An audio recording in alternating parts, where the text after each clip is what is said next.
संसार में कभी किसी भी क्षेत्र में आप देख सकते हैं, कोई क्रीड़ा, कोई नाट्य देख सकते हैं, कोई खेल खेलते हुए देख सकते हैं और दर्शक इसका बड़ा आनंद उठाते हैं, तालियां बजाते हैं, प्रशंसा करते हैं, अपने भीतर के उत्साह को बाहर निकालते हैं। किसे देख के?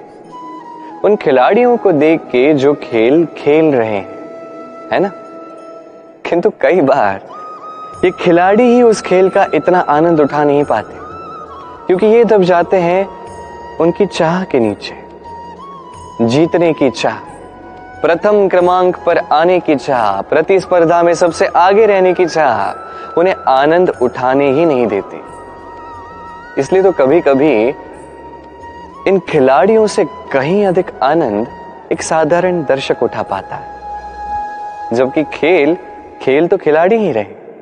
मैं ये नहीं कह रहा कि ये चाह, ये महत्वाकांक्षा अनुचित है, नहीं, किंतु इसके साथ उस खेल का, उस कृत्य का अनुभव लेना अत्यंत आवश्यक है।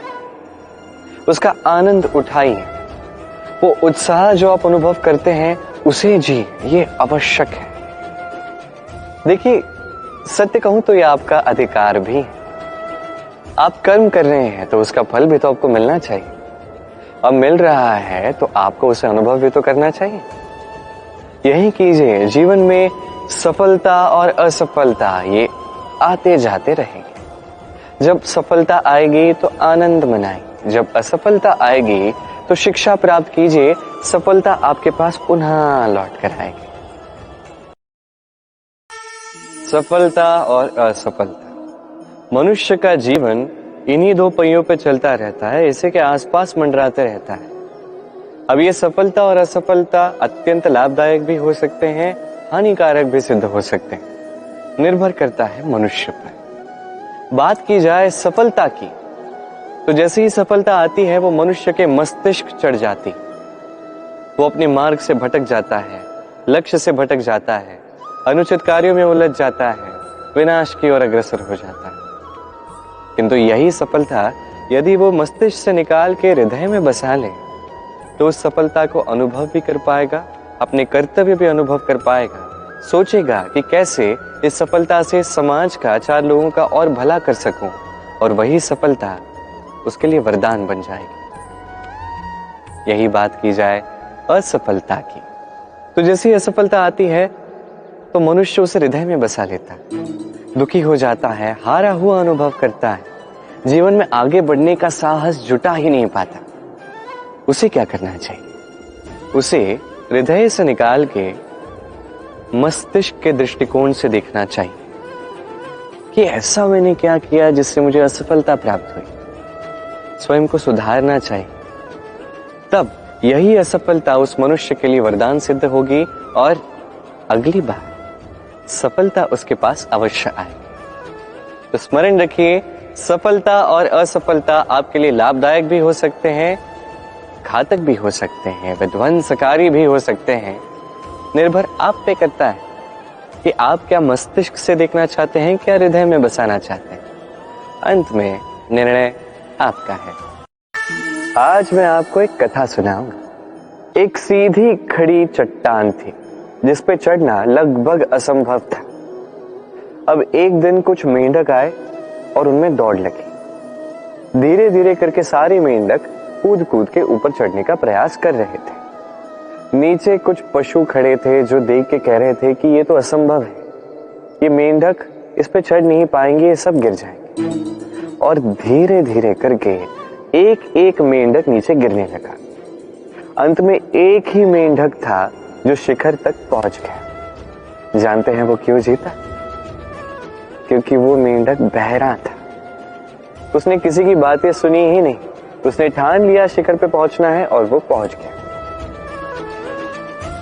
अब ये भी हमारे लिए एक अत्यंत अमूल्य सीख है। आपने यदि जीवन में अपना लक्ष्य ठान लिया है तो इधर उधर किसी की मत सुनिए, केवल अपने लक्ष्य की ओर बढ़ते जाइए, क्योंकि सफलता आपको आपके प्रयास ही दिलवाएंगे, दूसरों की बातें नहीं। तो प्रयास करते जाइए, अपने लक्ष्य को प्राप्त कीजिए, संसार में हर एक मनुष्य सफलता चाहता है। थोड़ी समझ आते ही वो सफलता के पीछे भागना शुरू कर देता है, आजीवन सफलता के पीछे भागता है। परंतु ये सफलता ये प्राप्त कैसे होती है?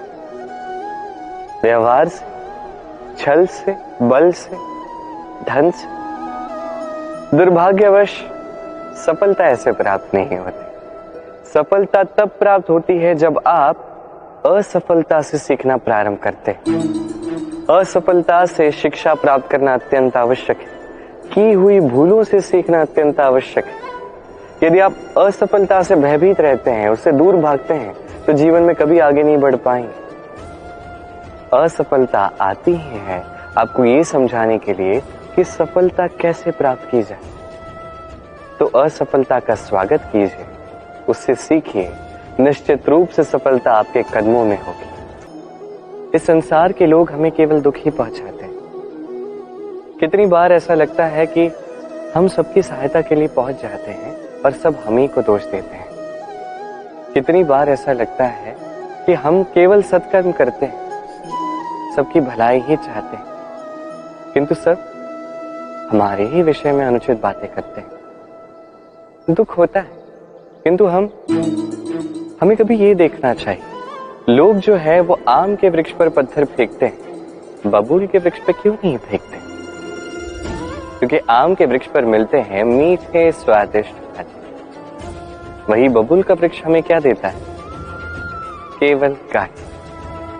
तो यदि आपको कोई ताने मार रहा है, आप पे दबाव बनाने का प्रयास कर रहा है, आपके विषय में अनुचित बातें कर रहा है, तो कदाचित आप में ऐसा कुछ विशेष है जो उनके पास नहीं। स्वयं को आत्मविश्वास से भर दीजिए, सकारात्मकता लाइए और सत्कर्म करते जाइए। मनुष्य कितना विचित्र होता है, सदैव स्वप्न देखता रहता है कि कल मैं ये करूंगा, कल मैं वो आरंभ करूंगा, कल मैं वो संपन्न करूंगा। ये कल जो है ना, ये कल अत्यंत विचित्र है। ये सदैव दिखता है हमें आते हुए, किंतु जैसे ही समीप आता है आज बन जाता है। पुनः एक नया कल दिखता है, हम उसकी प्रतीक्षा करते हैं, वो समीप आता है, आज बन जाता है।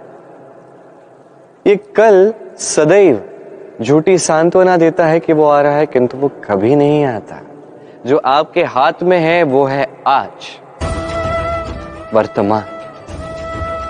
तो जो करना है, जो आरंभ करना है, जो संपन्न करना है, आज कीजिए, वर्तमान में कीजिए। क्योंकि आज आप जो करोगे वही आपका भविष्य निर्धारित करेगा। भविष्य के विषय में सोचने से भविष्य सुंदर नहीं होगा, आज कर्म करने से होगा। तो आज वर्तमान में जीवन जिए, कर्म करें और मेरे साथ प्रेम से कहें राधे राधे।